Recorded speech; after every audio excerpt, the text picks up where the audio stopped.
this is interesting. Bill Murphy says, not really a question, more of a statement. Bill, I want you to know that I discovered you when I had a life-changing experience 7 years ago, and it sounds weird, but I see you as a father figure. You've helped guide my political thinking, questioning, and how I approach many critical aspects of my life. I haven't always agreed with everything you've ever said, you miserable. What kind of a son are you? Go stand in the corner.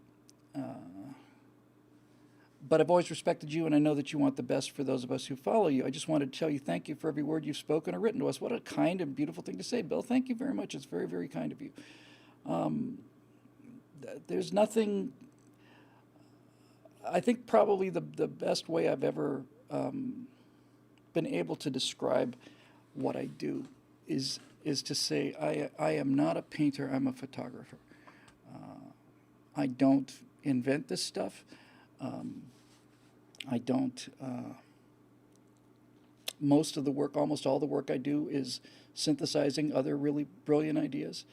Occasionally, now and then, I'll have a pretty sharp idea on my own, but mostly what I do is try to explain things and synthesize things. And so all I do is just take word pictures of America, the way it was, the way it is, the way it could be, might be, and I don't certainly believe in anything or defend anything or say anything that's not just available to everybody. It's just common sense. That's all. And common sense is not so common anymore, I guess.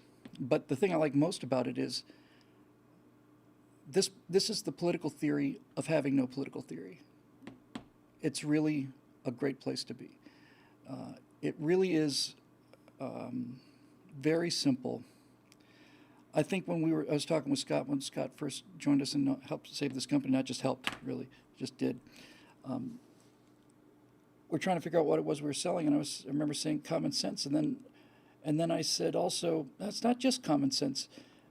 I know I've told this story briefly before, but we were doing a show on Ruth Bader Ginsburg, and this was before we did the backstage show, and we turned on the backstage show to discuss the segments, and this was before we started recording that. And we were talking about her being AWOL, just missing, disappeared.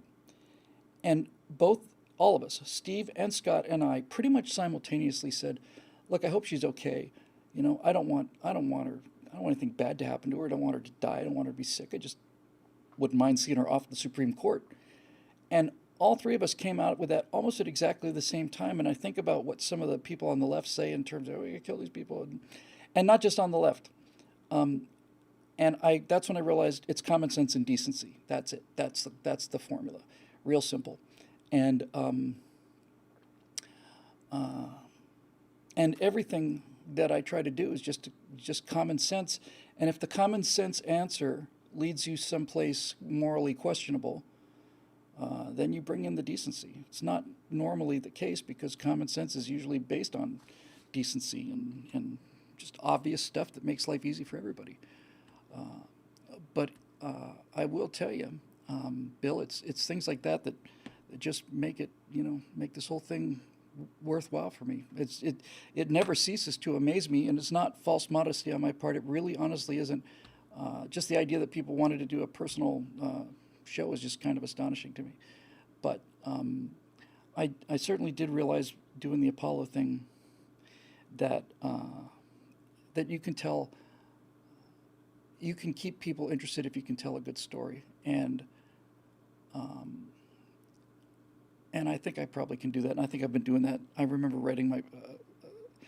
I came to visit the States when I was living in Bermuda, and I think I wrote about visiting Dorney Park in Pennsylvania, and I was in third grade, and they printed it in the newspaper and stuff. So I don't know. I do have. I think my primary ability really is to be able to understand complex things. I got just enough horsepower to be able to understand complex things.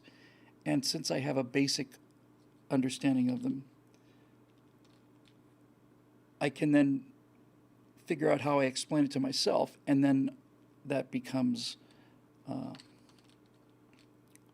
basically something that I can do. And as it turns out, I've led a very, very interesting life, moved around and done a bunch of things. And so when you tie it into personal events, you humanize the data in a way that makes it emotional, which means it sticks.